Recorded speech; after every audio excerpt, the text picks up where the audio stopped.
Bien, estamos 30, bueno, conmigo 31, creo que vamos a empezar con la clase, con la auxiliar. ¿Cómo les fue con el ejercicio de tensión? ¿Tuvieron mucho problema? Si me responden por el chat o por el micrófono.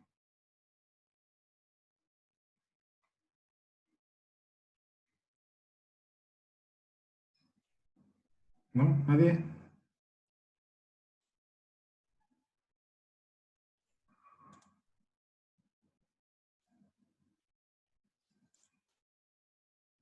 Los auxiliares fueron de gran ayuda. Bueno, sí, justamente esa es la idea, ¿no? De las auxiliares, pues orientarles un poco y complementar lo que es la cátedra. Pues igual ya saben que cualquier duda, cualquier consulta que tengan me la pueden hacer, pues cualquier momento vía correo electrónico. Bien, vamos a ver entonces ahora el, el tema de compresión. El tema de compresión en acero, como les habrá comentado el profesor, pues es un gran problema en las estructuras de acero, justamente por el pandeo. Es el principal modo de falla en una estructura de acero y pues tenemos varios tipos de pandeo que tenemos que irlos chequeando todos y cada uno de ellos para que pues nuestro perfil, digamos, satisfaga las condiciones de demanda.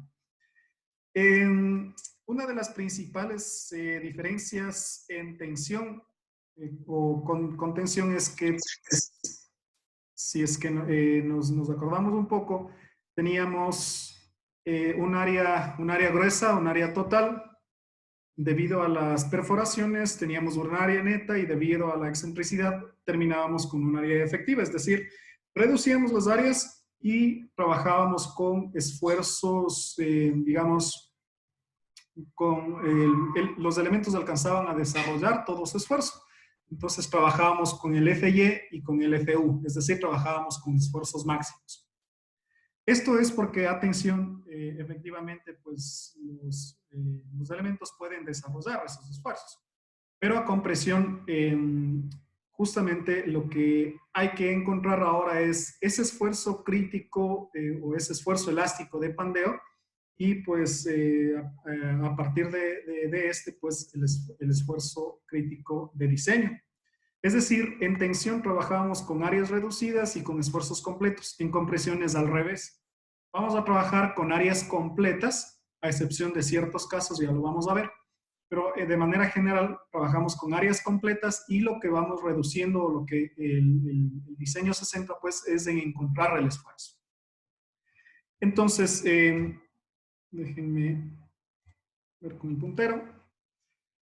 Tenemos básicamente tres tipos de pandeo que están gobernando el diseño en acero a compresión, que es el pandeo local, el pandeo flexural y el pandeo flexotorsural. Entonces, vamos a ir desarrollando pues y explicando un poquito más todos y cada uno de estos a partir del planteamiento de un problema. Entonces, vamos a determinar la resistencia de diseño a compresión de la columna central del tercer piso de la estructura mostrada. El acero utilizado a 572 grados 50 y las columnas corresponden a un HB300. Las vigas se detallan como sigue. Entonces, bueno, tenemos una estructura, una estructura rectangular bastante regular, digamos. En los pisos 1 y 2, en el sentido X, se han utilizado vigas IP400 y en el sentido Y se han utilizado vigas IP360.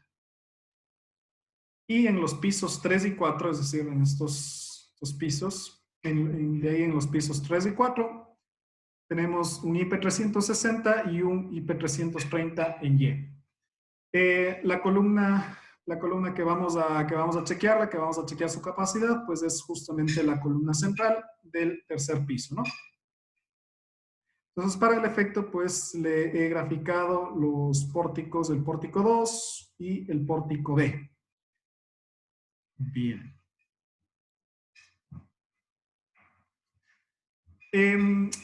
Juntamente con, con la PPT de esta auxiliar, pues les he subido también un archivo que están ciertas ecuaciones para determinar algunas propiedades de la sección transversal que pues se van necesitando y que no son comúnmente descritas en los catálogos, como por ejemplo la constante de alabeo, la inercia torsional o módulo de torsión, las coordenadas del centro de corte, el módulo plástico que nos va a servir para lo que es flexión. Entonces, ahí lo pueden revisar, es para las distintas secciones. Me parece que está incluido para una sección tipo I, para un canal, estaba también para un ángulo, para un tubo rectangular y para un tubo circular. Me parece que esas son las secciones que le subí. Bien, entonces, de las propiedades del HD300, tenemos 300 milímetros por 300 milímetros o 30 centímetros por 30 centímetros, el alma de espesor de 1.2 centímetros, las alas 1.9 y pues aquí están el resto de propiedades que vamos a necesitar. Momentos de inercia, módulo resistente, bueno, esto cuando estemos en flexión vamos a ocuparlo. Y algo que es muy importante y muy mandatorio en lo que es análisis de compresión, pues viene a ser el radio de giro. Las propiedades del acero A572. Y como les decía, para este tipo de perfiles vamos a necesitar el J, que no es más que la inercia torsional, ¿sí? Es una inercia en centímetros a la cuarta, metros a la cuarta, a la torsión. Aquí está expresada la ecuación. Tenemos BF como el ancho total, el ancho total del elemento. Tenemos como H sub 0, que viene a ser una distancia de centro a centro de las alas, ¿sí? Centro a centro de las alas. TF y TW, pues que bueno, son parámetros conocidos. Y también otro parámetro que vamos a estar utilizando viene a ser la constante de alabeo, ¿sí? Es una propiedad de las secciones transversales, pues que justamente impiden la torsión o impiden el torso, sí, digamos, impiden la torsión en los elementos. Bueno, les he puesto dos fórmulas, los resultados da casi igual, podemos utilizar la primera, ¿sí? Podemos utilizar la primera, es una aproximada, de hecho esta la da el ISC, esta de acá es un poquito más exacta, pero da por ahí, da casi igual. Es una propiedad un poco extraña, digamos, pues viene en unidades de longitud a la sexta. ¿Sí? Centímetros a la sexta, metros a la sexta, pulgadas a la sexta. Bien, entonces vamos a ver primero lo que es el pandeo local. Como ustedes saben, pues siempre abajo del título, pues yo les dejo el acápite del ISC para que lo lean, para que lo revisen y pues profundicen un poco más. Entonces, lo que se refiere a pandeo local está en... Le cambio esto acá para que no estorbe.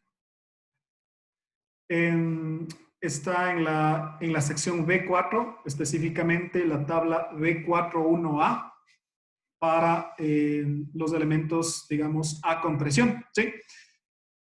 El ISC lo que hace, pues, es clasificar a los diferentes elementos de una sección transversal en dos tipos, elementos atiesados o rigidizados, ¿sí? En la literatura lo van a encontrar como atiesados o rigidizados, y elementos no atiesados o elementos no rigidizados. Entonces, lo que hace es clasificarle de acuerdo a su esbeltez local a través de esta tabla. Como les decía, la que vamos a utilizar es la B41A. No confundirse con la tabla B41B, es una tabla muy parecida, pero en cambio a veces para elementos a flexión. Entonces, pues, bueno, los elementos atiesados, dice, ambos extremos del elemento tienen soporte paralelo a la dirección de la carga, es decir, las almas. podemos ver aquí para los distintos casos, entonces las almas, fíjense que un borde del elemento y el otro borde del elemento pues están empotrados o digamos o están soportados, como quieran llamarlo, igual acá, igual acá. Y los elementos no atiesados son aquellos pues que uno de los extremos del elemento está libre, tiene un extremo libre. Entonces generalmente son las alas, ¿sí? Como pueden ver aquí, tengo un elemento acá no atiesado, por acá tengo un elemento no atiesado, otro elemento, básicamente las alas. Y como pueden ver aquí el ángulo pues está compuesto por dos elementos no atiesados. Entonces, lo que hace esta tablita es darme un límite de lambda r, que viene a ser justamente la relación de esbeltez local, en función de la raíz de E sobre la tensión de fluencia. Y pueden ver acá que me da pues la primera fila para elementos no atiesados y la segunda fila para elementos atiesados. Y aquí me da los distintos casos. Entonces, ¿cómo clasifica, cómo clasifica el ISC a los perfiles? El 360, que son las condiciones generales, como ustedes lo conocen, pues son las condiciones generales de diseño. A compresión los clasifica como no esbeltos y como esbeltos. Es decir, todos aquellos elementos cuya relación de esbeltez B sobre T, ¿sí?, sea menor al límite, clasifican como no esbeltos. Y cuando tenemos que esa misma relación es mayor al límite, clasifican como esbeltos.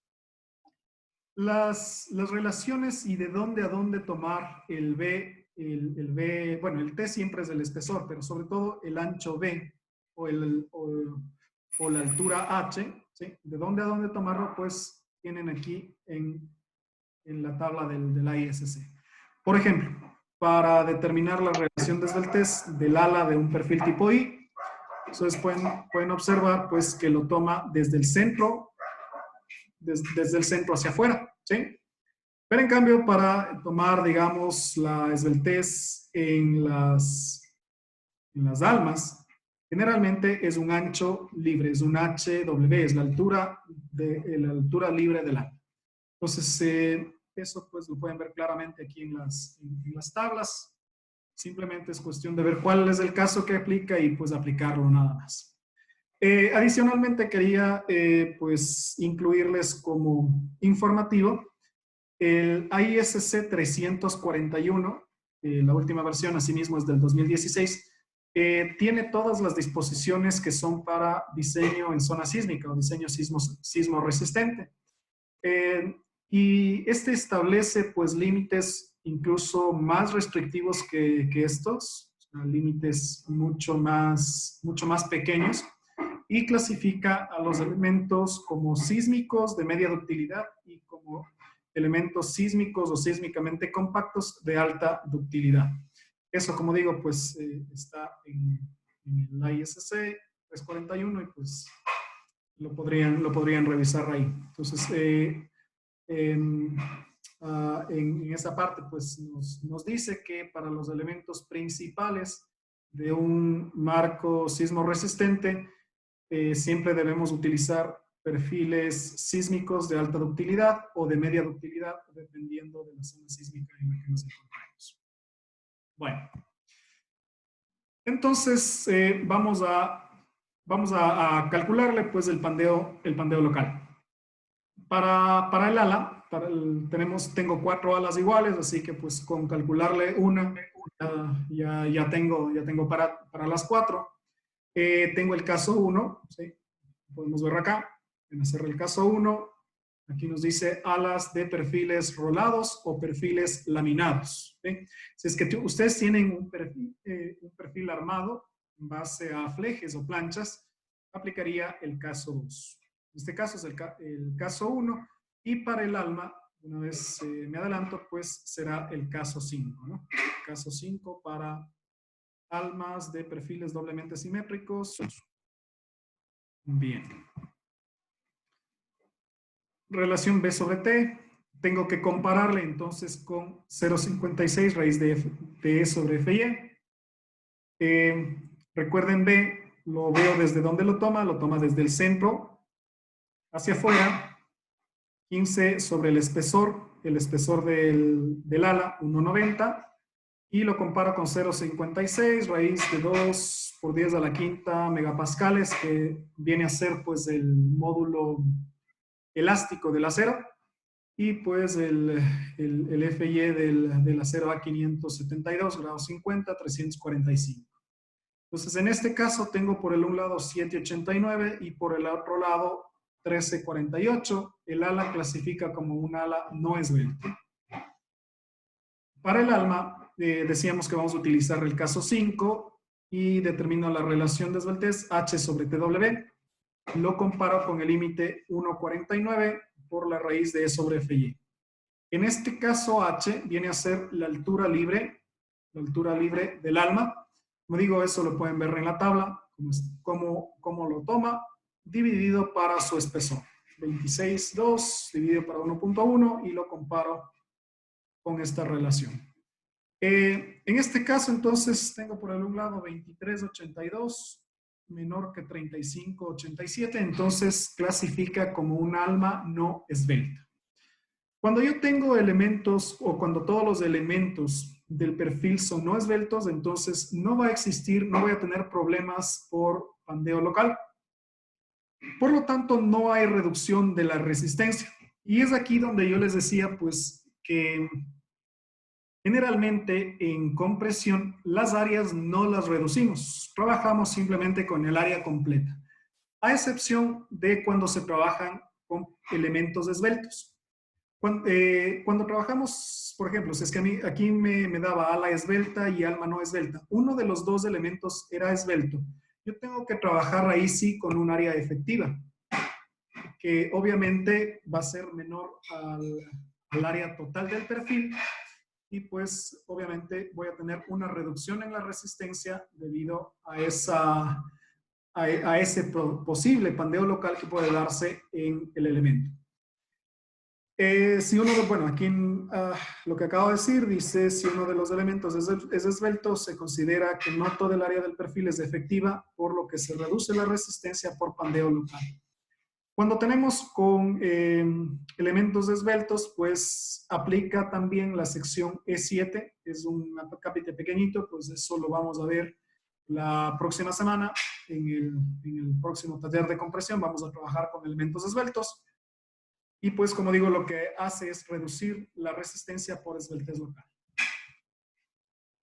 Cristian, sí. Respecto a lo que dijiste, la próxima semana, entonces tenemos taller de nuevo.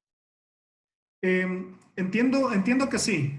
Entiendo que sí tenemos otro taller. De todas maneras, lo voy a consultar con el profe, pero entiendo que sí, porque faltan todavía temas que quisiera topar, lo que son elementos asimétricos y, como digo, pues elementos esbeltos. Podría ser digamos, un taller pequeñito si es que en el caso de que no se haga el ejercicio. No sé.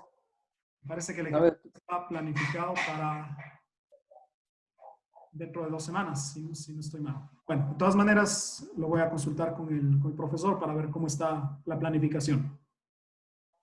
Súper, gracias. Ya, listo, Nicolás. Bien, entonces, para el pandeo flexural, en cambio, pues va a aplicar la sección E3. Entonces, la sección E3 nos dice literal pandeo flexural de miembros sin elementos esbeltos. Entonces, como en este ejercicio no tuve elementos esbeltos, aplica la sección E3 como tal.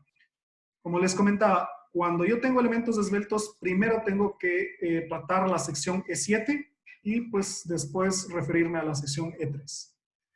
Entonces, generalmente, pues, como ustedes conocen, el pandeo flexural básicamente es de 2 tipos, un pandeo elástico y un pandeo inelástico. La carga crítica de Euler o de Euler, pues se ajusta mucho a lo que es el pandeo elástico, pero en la zona de pandeo inelástico, pues veíamos que en cátedra, pues se veía realmente pues que se alejaba un poco, por lo que había que hacer una modificación. Entonces, para el pandeo flexural, lo que debemos determinar es, en primer lugar, ver si es que el tipo de pandeo es elástico o es inelástico. Nos dice que cuando la relación de esbeltez, ahora para pandeo flexural vamos a analizar ya la esbeltez global del elemento, la esbeltez total. Para pandeo local, justamente analizábamos la esbeltez de cada uno de los elementos. Y en esta parte ya entra lo que es la longitud y sobre todo la longitud efectiva del elemento. Entonces, cuando la relación de esbeltez del elemento es menor a este límite, o Fy sobre Fe es menor a este otro límite, 225, estamos hablando de que estoy en una zona de pandeo flexural inelástico. Aplicaría entonces para el esfuerzo de diseño, aplicaría ya pues esta ecuación. Y si es que, perdón, si es que estamos en zona de pandeo elástico, es decir, si es que se excede este límite, estaría ya en la zona de pandeo elástico. O pues la otra forma de verificar es Fy sobre Fe mayor a 2.25, donde Fe viene a ser el esfuerzo de pandeo elástico o el esfuerzo crítico de Euler, ¿sí? En este caso, pues, ustedes pueden observar que simplemente es directamente proporcional al esfuerzo de Euler, ¿sí? Afectado, pues, por un coeficiente. Porque, como les decía, pues, la ecuación se ajusta perfectamente en lo que es la zona de pandeo elástico. Bien. Ahora, el asunto es cómo determinar esta longitud efectiva. Habíamos, o se había analizado pues en las clases de cátedra de que debemos considerar en el diseño en acero los problemas que se generan por la estabilidad local y estabilidad global de los elementos. Aquí tenemos, básicamente son tres métodos los que yo puedo considerar con sus respectivas limitaciones. Esto está específicamente en el capítulo C, que nos dice diseño para estabilidad. La norma nos solicita pues que específicamente apliquemos el método directo de análisis, pero nos da ciertas alternativas. El método directo de análisis es un método un poco más exactos que los otros dos que los vamos a analizar, debido a que este método analiza, digamos, los efectos de segundo orden, los P delta mayúscula y los P delta minúscula. Los P delta mayúscula vienen a ser digamos, los efectos adicionales que se generan por un desplazamiento global del elemento, ¿sí?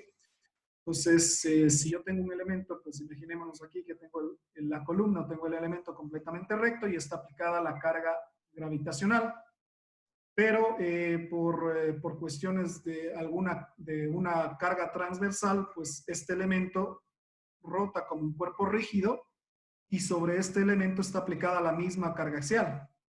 Entonces, voy a tener yo aquí un desplazamiento delta aplicada a esta misma carga gravitacional, esta misma carga axial. Si lo multiplico P por delta, voy a tener un momento adicional en la columna. Y pues a esto viene a ser pues un efecto de segundo orden, pues porque se está aplicando una carga en un elemento previamente deformado. Estos vienen a ser los elementos P delta mayúscula, pero los P delta minúscula, en cambio, se dan por cuestiones de las imperfecciones que se pueden dar en dicho elemento. Es decir, nosotros cuando diseñamos una estructura asumimos que no van a existir excentricidades en los traslapes de los elementos. Es decir, Me explico un poco mejor. Yo tengo un elemento de acero que por lo general viene en 6 o 12 metros, una columna, y la columna, pues después yo tengo que unirla a otra longitud de columna, a otro pedazo de columna. Pues muchas veces en esa unión, pues no es totalmente exacta. Van a generarse pequeñas excentricidades que pues esas pequeñas excentricidades multiplicadas por la carga axial me van a generar efectos P delta minúsculo. Otra condición podría ser justamente que el elemento, yo asumo que ese perfil de 6 metros viene totalmente recto. Pero tal vez por cuestiones de clima, pues por cuestiones de diferencias de temperatura, pueden tener ciertas imperfecciones que nuevamente van a ocasionarme que los elementos pues tengan una excentricidad local multiplicados por esa carga, entonces tengo estos efectos P delta minúsculo. La metodología del método directo de análisis pues está establecida, como digo, pues en el capítulo C, en el comentario. Les recomiendo que lo lean, que lo revisen. Generalmente lo que se hace para considerar estos efectos cuando estoy analizando toda la estructura es incluir unas pequeñas cargas laterales, unas pequeñas cargas hipotéticas, se las denomina notional loads, o cargas hipotéticas, que justamente tratan de simular estas imperfecciones que se generan. Como les decía, pues es un método mucho más exacto, mucho más preciso. En el comentario del capítulo C incluso está la diferencia. Está un pequeño ejemplo de las diferencias que existen entre considerar y no considerar estos efectos P delta. Pero este análisis pues se lo aplicaría ya cuando estamos analizando la estructura como un todo, la estructura global. Como estamos analizando uno de los elementos, pues uno de los métodos alternativos que perfectamente lo permite pues el ISC, es justamente el de la longitud efectiva, que por supuesto tiene sus limitaciones, que entiendo el profesor les explicó en cátedra. Y otro de los elementos, digamos, otro de los métodos es el análisis de primer orden, que por supuesto también tiene estos dos métodos tienen sus limitaciones. Como les decía, pues les recomiendo que lean el capítulo C, está muy cortito, también el comentario, y el apéndice 7, ¿sí? El apéndice 7, también el comentario del apéndice 7, porque en el apéndice 7 está especificado lo que es el método de la longitud efectiva. Entonces, el método de la longitud efectiva lo que hace es determinar justamente una longitud de pandeo de acuerdo al grado de restricción rotacional que se le da a los extremos del elemento. Es decir, aquí las conexiones de los elementos, o la importancia de las conexiones en los elementos, radica en ver cuál es el grado de restricción rotacional que le estoy dando. Recordarán ustedes que en cambio en elementos de tensión, cómo está conectado el elemento, el saber cómo está conectado era mandatorio para el diseño. Aquí lo único que nos interesa pues es saber si es que se genera un empotramiento, se genera una articulación, se genera un apoyo deslizante, y pues de acuerdo a eso yo tengo factores teóricos de K, que viene a ser el factor de longitud efectiva. Ahora, pero en un edificio, digamos, aporticado, no voy a tener estas condiciones ideales, o es muy complicado que pues yo tenga estas condiciones ideales. Tal vez al analizar las columnas del primer piso, pues en la base yo podría decir pues que la cimentación me está generando un empotramiento en la base. Pero en la parte superior realmente son nodos que tienen sus 6 grados de libertad y tienen sus respectivas rotaciones y sus respectivos desplazamientos y pues no podría idealizar ninguna de estas condiciones. Entonces la metodología lo que plantea es justamente analizar a través de estos factores GA y GD justamente qué grado de restricción rotacional le estoy dando o está generando los elementos en cada nodo. Y va a depender directamente de las rigideces que yo tenga de las vigas, de las columnas y de las vigas que están llegando a dicho nodo. Yo tengo estos nomogramas. Estos nomogramas pues han sido obtenidos o han sido sacados del apéndice 7 de la ISC. Específicamente del comentario, ¿sí? Están en el comentario. Y yo tengo estos dos nomogramas que me dan para lo que son elementos o pórticos o marcos, como quieran llamarlo, marcos arriostrados y marcos no arriostrados.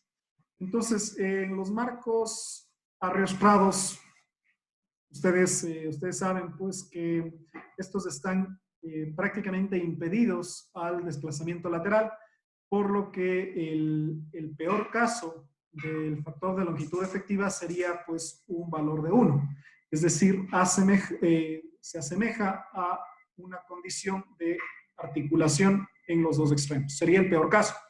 Y digamos, el caso óptimo que se tendría justamente es simular que yo tuvieras pues, un empotramiento perfecto en los dos extremos del elemento. Entonces aquí K va a variar de 0,5 a 1. Cuando yo tengo un marco no arriostrado, en cambio, el factor, digamos, o el caso más favorable, podríamos decirlo de esa manera, va a ser el simular que yo tengo una articulación. Pero como este es un marco no arriostrado, es bastante desplazable, por lo que la longitud efectiva no solo puede llegar a ser la misma longitud de la columna, sino puede ser una longitud mucho mayor. Eso es lo que vamos a analizar.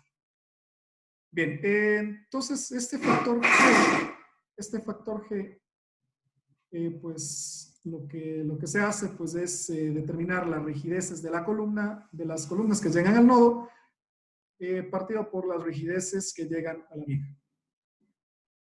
Bien, vamos entonces a determinar la longitud efectiva para el sentido X. Entonces, le he aislado la columna con su nodo, la columna del tercer piso, la columna central del tercer piso con su nodo inferior y nodo superior. Pues tengo los IPs 360 en el piso 3 y en el piso 2 tengo los IPs 400. Las longitudes eran simétricas, 6 metros a cada lado, y los perfiles de la columna, pues HV300 en toda su longitud. De acuerdo a como yo le había orientado, pues esto es muy importante conocer cuál es la inercia que va a estar oponiéndose a la deformación de acuerdo al sentido de análisis que yo esté considerando. Entonces, como yo le había considerado a la columna, le había puesto en esta posición, estoy analizando el sentido X, pues esta va a ser la inercia que se opone a la deformación del elemento. Entonces, en este caso voy a utilizar la inercia en X del HV300, 25.170, y pues los IPs, en este caso, pues siempre van a ser las inercias respecto al eje fuerte, porque se supone que las vigas siempre las voy a poner de manera vertical. ¿Sí? A nadie se le ocurriría tomar uno de estos perfiles y ponerlo en esta disposición como viga. Sería una locura hacerlo. Entonces, estas inercias pues simplemente las he obtenido de un catálogo comercial. Y pues aplico la ecuación. Aquí me voy a permitir eliminar el módulo elástico debido a que todos los elementos son de acero. Entonces todos tienen el mismo módulo elástico, como le habíamos hecho, creo que en una de las clases, pues esto yo puedo asumir que es un valor de 1 y esto yo también puedo asumir que es un valor de 1 y voy a tener exactamente los mismos resultados, sin complicarme tanto. Entonces voy a tener la sumatoria de la inercia sobre la longitud de cada columna y la sumatoria de la inercia de longitud de vigas. Yo le he puesto, pues esto es independiente a cuál nodo le pongan GA o GB, dado que el nomograma, pues para GA y GB, pues está en la misma escala, entonces es independiente si GA lo ponen arriba o lo ponen abajo, no hay problema. Entonces, vamos para GA. En las columnas, en la parte inferior, para este nodo, yo tengo dos columnas, dos HB300 de 3 metros, ¿sí? De 3 metros por acá, 3 metros por acá, entonces tengo dos columnas que están llegando al nodo. Sería 2 por I sobre L. La inercia y la longitud de 300 centímetros. Bueno, acá estoy trabajando en centímetros. Hay que tener mucho cuidado con lo que es las unidades, sobre todo en las ecuaciones para pandeo flexo-torsural, que son un poquito largas y ahí generalmente uno hay que hacerles una o dos veces porque generalmente tiene problemas con las unidades. Partido por las rigideces en las vigas, entonces para este nodo tengo dos vigas asimismo iguales, ¿sí? De 6 metros iguales, entonces 23.130 sobre 602. Entonces tengo un factor de 2.18. Y por la parte superior aplico exactamente el mismo cálculo. Columnas sobre vigas, 2 HB300 contra 2 IP360 y el factor es de 3.10. Con esto pues voy al nomograma. GA obtuve 2.18, ¿sí? GB obtuve 3.10, trazo una línea entre los dos y leo en la mitad el valor de K. Entonces en esta parte tendría 1.5, 1.6, 1.7, 1.74, 1.75 aproximadamente. He puesto 1.75. Si es que no se quiere utilizar el nomograma, justamente en el comentario del apéndice 7 están las ecuaciones para determinar K. Pero bueno, ya como nos dan el nomograma, pues creo que está un poco más sencillo determinarlo de esta manera sin aplicar tanta ecuación. Bien. Entonces, lo que voy a necesitar también, recuerden, para la relación de esbeltez, es la longitud, determinar también el radio de giro, que les decía que es una propiedad muy importante, muy mandatoria en el análisis pues, de elementos de compresión. Raíz de la inercia sobre el área, 13 centímetros. Entonces, la longitud efectiva para el sentido X obviamente será KX, el factor que acabo de obtener, multiplicado por la longitud del elemento en X. Es 1.75, la columna tiene 3 metros, digamos, en el sentido X. Entonces, tengo una longitud efectiva para mis cálculos de 5.25 metros. La relación de esbeltez KX del X sobre RX me da de 40.38. Lo puedo expresar. Aquí lo he expresado de 3 formas debido a que en la literatura pues ustedes la pueden encontrar así, de 3 formas. Pueden encontrarlo como lambda X, pueden encontrarlo como KL sobre R o lo pueden encontrar como LC sobre R. Antes, hasta el ISC 360 del 2010, lo encontraban ustedes como KL sobre R. Ahora lo van a encontrar como LC sobre R. ¿Sí? Cuestión de nomenclatura nada más. Entonces, en este caso, tengo 40.38 la relación de esbeltez para el sentido X. Exactamente lo mismo, pues, realizo para el sentido Y. Entonces, nuevamente, aíslo la columna. Ahora en el sentido Y tenía, bueno, primero tengo otras longitudes de vigas, tengo otros elementos, otros tipos de elementos en el piso 3 y en el piso 2. Y pues obviamente el perfil ahora va a estar ubicado en el otro sentido. Vamos analizando ahora en el otro sentido. En el sentido Y La inercia, entonces, que le va a hacer frente a la deformación aplicada en este sentido, pues será ahora la inercia con respecto a este eje. Voy a tener entonces para el HB300, entonces ahora voy a utilizar la otra inercia en Y, 8560. Y pues para los perfiles Y, como les decía, pues las vigas siempre las vamos a colocar de manera vertical, así que siempre vamos a estar utilizando la inercia en X y las respectivas obtenidas del catálogo.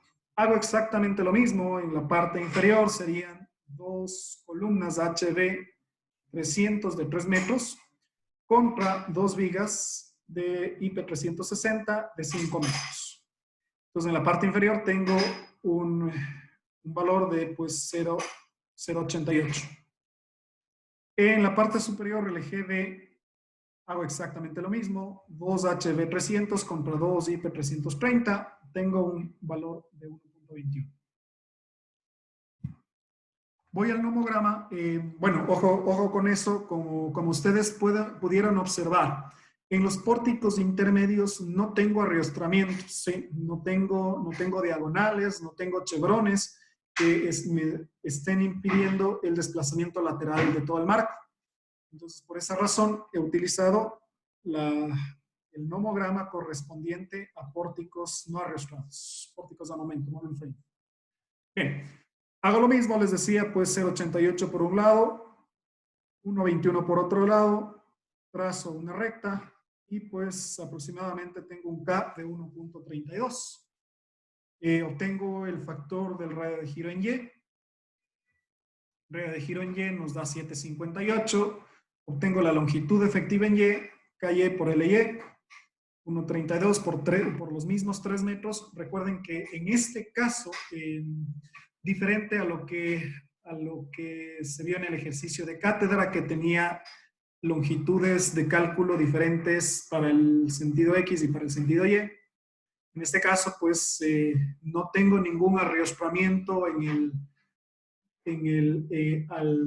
centro de la columna, es decir, tengo las mismas longitudes tanto en X como en Y. Tengo una longitud efectiva en Y de 396 centímetros. Hago exactamente lo mismo y obtengo que una relación de esbeltez de 396 sobre 7,58, tengo 52,24 en Y. Déjenme ver un minuto nada más. Algo. Déjenme revisar un minuto porque me parece que le he puesto al revés aquí. El ejercicio que estaba calculando. Sí. Bien, bueno, aquí le he puesto. Aquí hay una pequeña equivocación en el PPT, pues ya lo voy a corregir. El pandeo flexural siempre se va a dar en torno al eje más débil. Entonces, en este caso, me dio por acá 52,24 y por este lado me dio 40,38. En este caso, entonces, el pandeo flexural se dará en torno al eje X. No como está anotado aquí está anotado en torno al eje Y. Entonces, para el resto del ejercicio, para el ejercicio, como digo, pues ya lo voy a modificar esta parte. Tendríamos que trabajar con la relación de esbeltez menor de las dos, con la menor de las dos, siempre. A ver. A ver. No, estamos bien, perdón, sí está bien. Me disculpo. A ver, en este caso, como la relación, lo que está mal aquí es el signo, como la relación de esbeltez, y de una vez, me permiten de una vez hacer el cálculo, hacer el cambio aquí. Eso, aquí estamos, ahí está. Eso es lo que nos estaba... Ya, ahí sí estamos bien. Listo, bien. Entonces, en este caso, como lambda y es mayor a lambda x, ¿sí? Como lambda y es mayor a lambda x, va a ocurrir respecto al eje y, respecto al eje débil, ¿sí?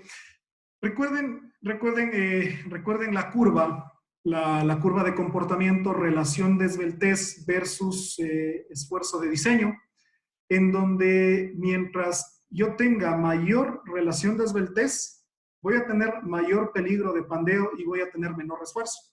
Entonces, en este caso, lo que voy a determinar yo, la carga, va a ser utilizando la relación de esbeltez mayor, porque en ese sentido va a ser más probable que se pandee el elemento. Si quieren ustedes, pues pueden hacerle la prueba utilizando la relación de esbeltez en el sentido X y en el sentido Y. Van a darse cuenta que la carga, la menor carga o la carga de diseño va a estar gobernada por la mayor relación de esbeltez. Bien, entonces, como está gobernando LC sobre RY, ese es el valor que voy a utilizar. Voy a compararlo con el límite de 471. Entonces tenía por un lado 52.24 comparado con el límite. Como 52.24 es menor que 113.4, entonces estamos hablando de que ocurrirá un pandeo flexural inelástico.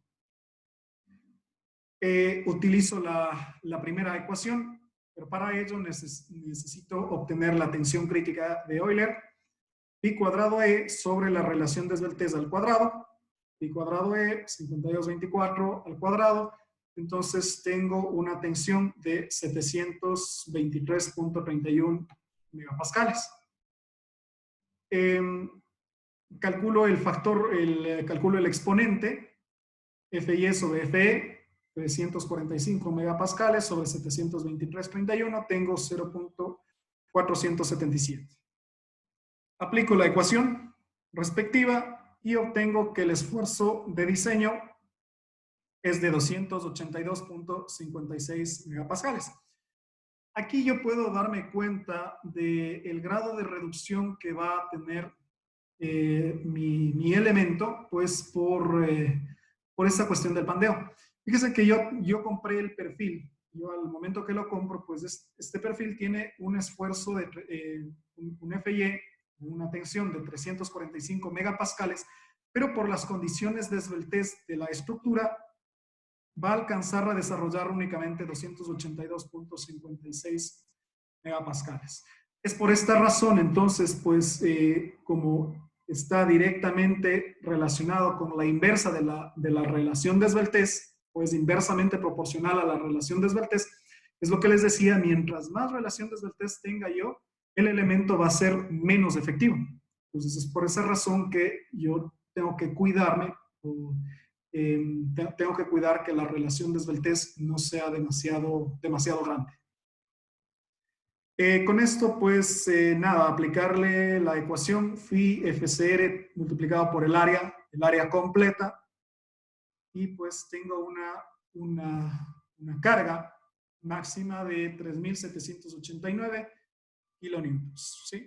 Entonces, bueno, como les decía, aquí tener cuidado con las unidades, si utilizo megapascales, y generalmente los catálogos me dan las áreas en centímetros cuadrados, entonces por 10 a la menos 4, ¿sí? Tener cuidado con las unidades. Para compresión, el phi vale 0.90, el factor de reducción de resistencia. Bien. Bueno, no sé si es que hasta aquí alguien tiene, por favor, una duda, pregunta con lo que vendría a ser el pandeo flexural.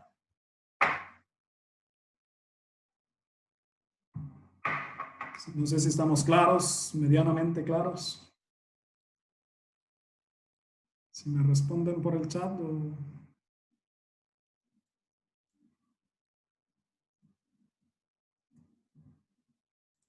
¿Estamos bien? Estamos bien, listo. Bien, gracias.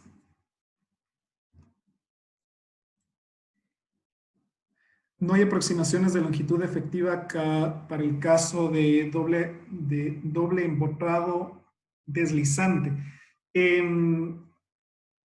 Si es que se pudiese modelar, sí.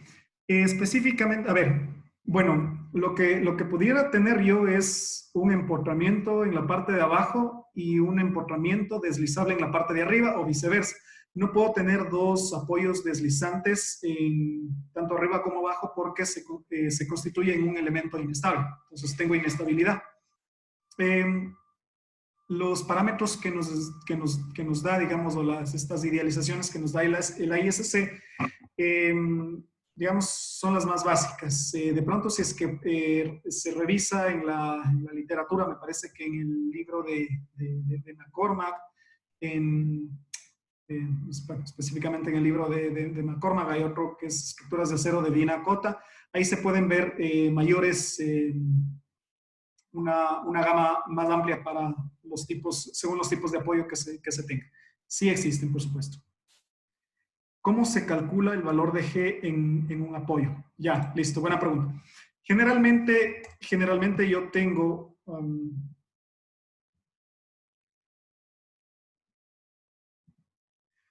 generalmente cuando yo tengo un empotramiento en la parte inferior, yo directamente asumo que es un valor de cero. ¿Sí? Directamente asumo que es un valor de cero para el GA. Digamos, en este caso sería para digamos, si es que yo estuviese calculando la columna del primer piso. Ahí yo tendría justamente un empotramiento en la parte inferior, a donde GA yo le asignaría como cero, y yo tuviera, digamos, un nudo en la parte inferior, y ahí sí tendría que calcularle mi caso de GB. Sería de esa manera. Bien. Entonces, vamos con el pandeo flexo-torsural. Nuevamente, la sección que vamos a utilizar aquí es la sección E4 y dice pandeo flexo-torsural en miembros sin elementos esbeltos. Como les decía nuevamente, cuando yo tengo esbeltez de los elementos, lo que tengo que hacer es aplicar primero la sección E7 para reducir el área disponible. Como pudimos observar acá, todos los cálculos que hicimos fueron para obtener el esfuerzo de diseño, un esfuerzo reducido. Pero finalmente le multiplicamos por un área total, por el área que me da el catálogo, por el área gruesa del elemento. Como les decía, solo en el caso de elementos esbeltos, pues tengo que reducir esa área. Bien, me da tres casos para determinar, o digamos, lo que yo tengo que determinar es justamente la tensión elástica, es lo único que cambia, y de ahí pues continúo con las mismas ecuaciones que para pandeo flexural.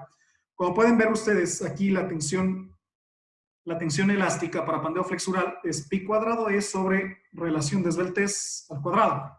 Nada más.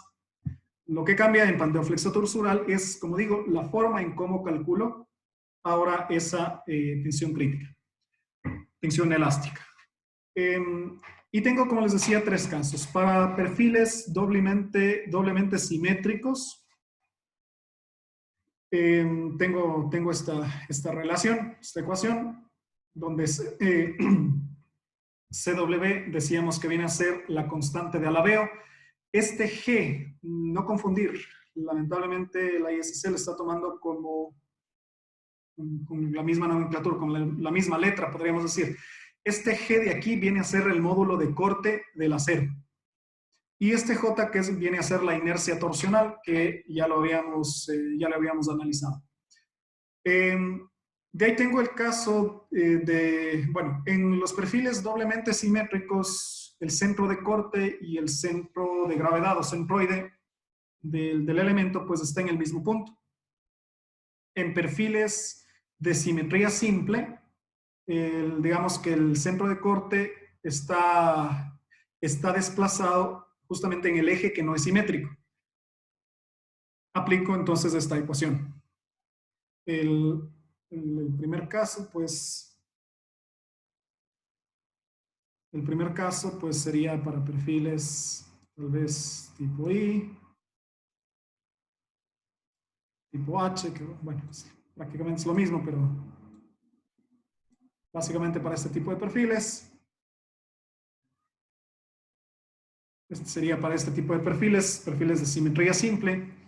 Y este de acá, pues sería para perfiles asimétricos. Bueno, este también podría ser aplicable para un perfil asimétrico de este tipo, ¿no? Simetría simple, bueno, más o menos quedó el gráfico. Y este sería para perfiles totalmente asimétricos, como por ejemplo el caso de los ángulos. Son perfiles asimétricos. Entonces, para el caso de los... vamos analizando los factores. Aquí yo tengo que determinar, por ejemplo, para los perfiles de simetría simple, tengo que ir determinando la tensión crítica o la tensión elástica respecto al eje de simetría. Este viene a ser RFI, ¿sí? Ojo con eso. Ojo con eso cuando estoy trabajando con perfiles de simetría simple, ¿sí? Me dice que están, digamos, se están torsionando en torno al centro de corte, donde Y viene a ser el eje de simetría. Bueno, yo le puedo llamar Y, A, B, C, con cualquier nomenclatura. Lo que debo acordarme en esta parte para utilizar esta ecuación es que Y viene a ser el eje de simetría. Eso nada más. Cuando yo tengo perfiles asimétricos con digamos, como los ángulos, yo lo que tengo realmente es toda esta ecuación que está bastante larga, donde lo único que desconozco es Fe, justamente esa tensión elástica. En esta parte el resultado va a ser un polinomio de orden cúbico, y pues donde yo voy a tener que sacar las raíces, voy a tener 3 raíces, y la menor de las raíces va a ser mi esfuerzo elástico. Como les comentaba, pues Fe, Fy y Fz vienen a ser la tensión de Euler o la tensión elástica respecto a dichos ejes, a X, a Y y pues a Z. X sub 0 y Y sub 0 vienen a ser las coordenadas del centro de corte en el apunte que les pasé para el cálculo del centro de corte, de las coordenadas del centro de corte de las secciones. Pues ahí lo pueden revisar cómo determinar estos puntos, aunque igual tengo entendido pues que en mecánica de sólidos 1 pues algo se ve relacionado con centro de corte y demás. R sub 0 viene a ser asimismo un radio de giro, pero es un radio de giro polar. G, como les decía, pues es el módulo de corte del acero. Generalmente se lo puede tomar o se lo toma como 77.200 megapascales. Bien. Entonces, yo necesito ahora determinar la longitud efectiva, pero ahora respecto al eje Z. Respecto a eso, entonces, podemos encontrarlo en el comentario. Podemos encontrarlo en el comentario de la sección E4. El SZ pues va a ser igual a KZ multiplicado por LZ. ¿De dónde obtengo este KZ? Es mucho más sencillo. El comentario nos dice que de manera conservadora podemos tomar como igual a la longitud de la columna, es decir, KZ igual a 1. Para mayor precisión, nos dice que KZ valdrá 0,5 si los dos extremos de la columna están restringidos al alaveo. Digamos, encajonando el extremo de la columna en una longitud igual a superalta. Es decir, yo puedo tener el caso, realmente este caso no lo he visto, constructivamente no lo he visto que se lo haga, pero claro, se lo puede hacer y se consigue, digamos, una resistencia a la torsión mucho mayor. Digamos que si es que este es un HB300, en un extremo yo le encajono de esta manera, ¿sí? Hago una especie de cajón que puede ser solamente con 2 placas, poniendo una placa aquí, una placa por acá. Voy a tratar de dibujarle. una placa aquí y una placa acá. Y de esa manera estaría encajonando el perfil y por lo menos tengo que encajonarlo 30 centímetros, ¿sí? En el extremo superior y en el extremo inferior. Si es que yo hago eso, estaré restringiendo al alabeo y pues KZ podrá valer 0,5. Si es que hago eso, ese refuerzo, digamos, solamente en uno de los extremos, KZ valdrá 0,70 y pues generalmente esto muy poco se lo hace y en este caso pues tomaríamos el valor conservador que simplemente es 1. Entonces, en este caso vamos a tomar el valor de 1 por los 300 centímetros, que es la longitud de la columna, pues nos da 300 centímetros mismo. En un minuto voy a conectar. Listo. Si no, ya mismo se me apaga, creo. Ya, estamos bien. Bien, entonces voy a tomar el caso A, que es para perfiles con simetría doble. Lo que necesito calcularle, entonces viene a ser J, inercia torsional o módulo de torsión. Me da esto, como es una inercia, centímetros a la cuarta. La constante de alabeo, ¿sí? La ecuación está explícita aquí. Y obtengo un valor de 1.689 por 10 a la sexta centímetros a la sexta. Con eso, estos dos valores pues se reemplazan en la ecuación. Como les decía, aquí tener mucho cuidado en esta ecuación con las unidades. Aquí se va 2 a la quinta megapascales. Aquí, para pasar de centímetros a la sexta a metros a la sexta, tengo que multiplicarle por 1 a la menos 12. ¿Sí? 1 a la menos 12, entonces como tengo a la sexta, menos 12 me va a dar menos 6. LSZ, estoy trabajando en newtons y metros, 3 metros al cuadrado. Megapascales por acá, el módulo de corte 77.200 y lo mismo con la inercia, ¿no? Para pasar, acá me va a dar 149.65 por 10 a la menos 8 metros a la cuarta y acá 1 sobre la sumatoria de las inercias en X y Y, lo mismo por 1 por 10 a la menos 8 a la cuarta. Entonces, resolviendo toda esta ecuación, yo obtengo una tensión, un esfuerzo de 1440.76 megapascales. Nuevamente necesito determinar si es que el pandeo flexotorsural es elástico o es inelástico.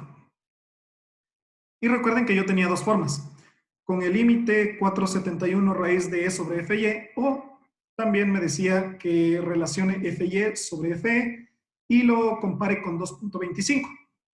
En este caso, pues, he hecho lo siguiente, porque ya tengo FE 345, 1440, me da 0,239, menor a 2.25. El pandeo flexotorsural también va a ser inelástico. Por lo general, si es que el pandeo flexural es elástico, el pandeo flexotorsural me dará elástico. No es regla, pero por lo general da así. Igual, si es que tengo pandeo flexural inelástico, el flexotorsural me dará también inelástico. Como digo, no es regla, pero generalmente da eso. Y nada, después, como les decía, continúo con las ecuaciones de pandeo flexural mismo. Aplico la misma ecuación y pues tengo 312.16 megapascales. Finalmente, encuentro la carga para pandeo flexotorsural. Pi FCR por el área, 0,90, 312.16. Tengo 4.18 meganewtons, que me va a dar un total de 4.186 kilonewtons. ¿Cuál va a ser la resistencia final del perfil? La menor de las dos. En este caso, entonces, gobierna pandeo flexural porque me dio un valor de 3.789. Entre las dos, si es que yo tuviera una carga de demanda, pues podría utilizar, podría calcular pues, los factores demanda-capacidad o los factores de utilización que generalmente en acero, pues uno lo que hace es determinar esos factores. De hecho, si es que pues, ustedes ponen cualquier o dimensionan cualquier problema en SAP o ETABS o cualquier otro software de análisis, generalmente el resultado que les va a dar es el factor de utilización, ¿sí? De manera general. Bien, no sé si es que con esto pues tienen alguna duda, consulta, pregunta acerca de lo que hemos visto. Prácticamente pues hasta aquí nos quedaríamos el día de hoy. No sé si es que alguien tiene alguna duda, algún comentario adicional, sino para, bueno, primero explicarles un poco acerca de un taller, así mismo, pues recuerden que todos estos talleres son recomendaciones, pues no es obligatorio hacerlos, pero sí está bueno que lo hagan para que vayan repasando y vayan conceptualizando un poco mejor, pues, los ejercicios. No sé si es que alguien tiene algún comentario. ¿No? ¿Todo claro? Cristian, Sí.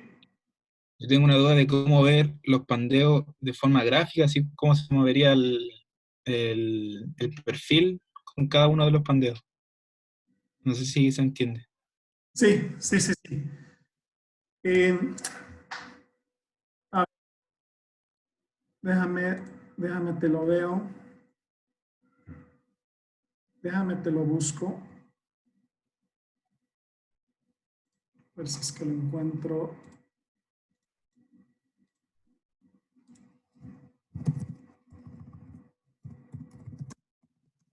Tengo una imagen, pero al rato te lo veo.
Ya. Listo. ¿Se está viendo la pantalla? ¿Sí? ¿Están viendo la pantalla? Si me confirman, por favor. Sí. Sí, listo. Bueno, esta imagen la he encontrado pues en el internet, la estaba buscando. Aquí tengo lo que viene a ser el pandeo global. Bueno, esta imagen obviamente no es mía, pues la acabo de sacar al apuro. Esta viene a ser, como decíamos, el pandeo global. Entonces podemos observar aquí que se pandea todo el elemento. Todo el elemento. El pandeo local me dice de patines o de alas, si se le puede ver aquí, voy a hacer un zoom.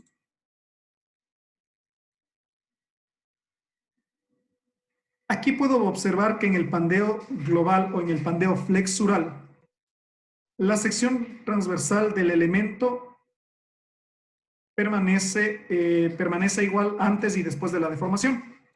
En el pandeo local, en cambio, puedo observar que no existe un pandeo global del elemento, no existe un pandeo total del elemento, pero lo que se pandea o lo que lo que se dobla vienen a ser cada uno de estos elementos. Que puede ser el alma, ¿sí? Como podemos observar, pueden ser las alas y el alma. Bueno, en este caso, las alas. Y aquí también puede ocurrir solo el ala. Esos vendrían a ser, digamos, los modos de pandeo flexural y local. Y el pandeo flexo-torsural, de eso sí tengo la imagen acá.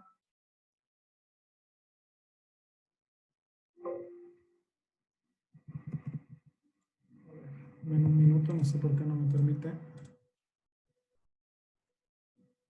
Ya.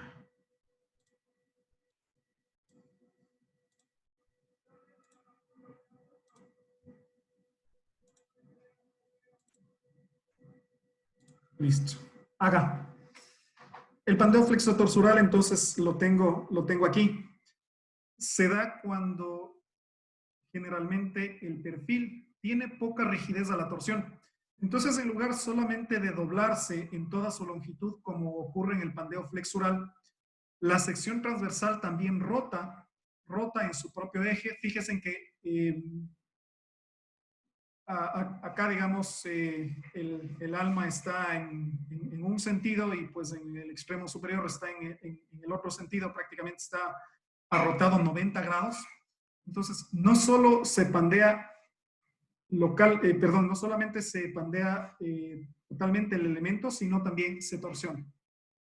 Como digo, pues eso generalmente ocurre cuando yo tengo propiedades del elemento, generalmente estas propiedades, el J, que viene a ser la inercia torsional justamente, y el CW, que viene a ser la constante de alabeo, cuando estos dos valores pues tienden a ser muy pequeños, y en ese caso estaría gobernando el pandeo flexo-torsural. ¿Sí? No sé si con eso te aclaré tu duda. Sí, ahí entendí. Gracias. Listo. No sé si es que alguien tiene alguna duda, tal vez. ¿Alguna otra consulta o duda adicional? Yo, al final, ese valor de G que es igual a 0 en los apoyos, da lo mismo el tipo de apoyo. ¿Perdón? Que el valor de G igual a 0 para los apoyos, da lo mismo el tipo de apoyo. No, sería un valor de 1 en el caso de articulación. Eso creo que me olvidé de decirles. Sí, sería el valor de 0 en un empotramiento y un valor de 1 en lo que es una articulación. Sí. Pero por lo general, digamos, en un pórtico, pues yo voy a tener aquí un empotrado, entonces generalmente aquí voy a tener 0 y acá voy a tener que calcularlo, ¿no? 0 y acá tengo que calcularlo, y el procedimiento es lo mismo. Trazo la recta en el nomograma correspondiente y pues listo. Bien. Como les decía, pues les recomiendo que jueguen un poco con esto, con las ecuaciones. Les dejo un taller ahí para que lo vayan analizando el rato que tengan un poco de tiempo. Se trata de determinar la resistencia. Aquí dice la columna central del tercer piso. Pero ahora es una columna de borde. O sea, es al centro, pero es la columna de borde. Y lo que cambia es que ahora la columna está orientada en el otro sentido, por un lado. Y por otro lado, si yo observo el pórtico 2, este pórtico 2, obviamente, como es un pórtico central, por cuestiones de arquitectura y de espacios, pues obviamente va a ser un pórtico no arrastrado, ¿no? El arquitecto me va a matar si es que yo le pongo aquí arrastramientos. Pero en el pórtico exterior, entre los ejes 1 y 2, pues le he puesto yo estos arrastramientos. Entonces, en este caso, fíjense ustedes, en este caso, para el pórtico 2 tendríamos que utilizar el nomograma para marcos sin arrastrar, y en el pórtico A tendría que utilizar para pórticos arrastrados. De acuerdo a eso, pues el asunto es, o el ejercicio va enfocado a que ustedes vayan dándose cuenta cómo sería mejor colocarle la columna. O sea, yo la misma columna la coloco así o la coloco de esta manera, de acuerdo a estas condiciones. Como digo, usted simplemente incluso incluso no es para determinar en qué posición la coloco, pues no es incluso necesario que desarrollen todo el ejercicio, sino únicamente si ustedes desarrollan hasta la relación de esbeltez, ahí pues se van a dar cuenta en cuál de los dos sentidos es más favorable pues colocar. Nada, pues eso sería todo por ahora. Si es que alguien tiene alguna duda o consulta adicional, si no, pues estaríamos terminando con lo que es el taller. No sé si me confirman, entiendo que hasta aquí es lo que habían estado revisando en cátedra.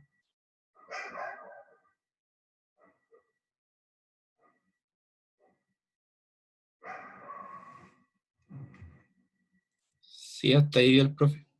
Sí, hasta pandeo flexo torsuelo. Elementos esbeltos no vieron todavía, ¿verdad?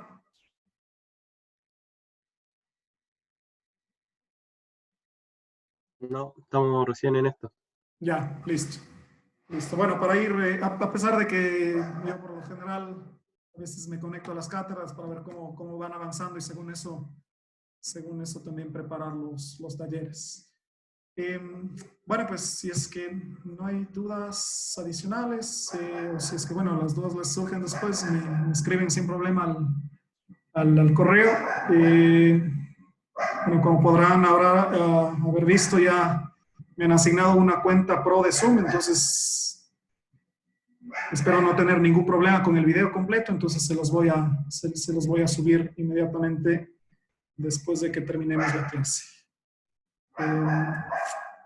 Si no hay más, pues les agradezco por la participación y pues nos estaremos viendo el próximo miércoles. Como digo, si tienen dudas, pues ahí mediante cursos, pues estoy a las órdenes, cualquier duda que tengan. Que tengan una buena tarde y un buen fin de semana. Bueno, un buen resto de semana, ya estoy en fin de semana. Un buen resto de semana a todos. Que les vaya bien. Chao, gracias. Chao, Cristian. No, gracias. Chao, chao. Chao, que les vaya bien.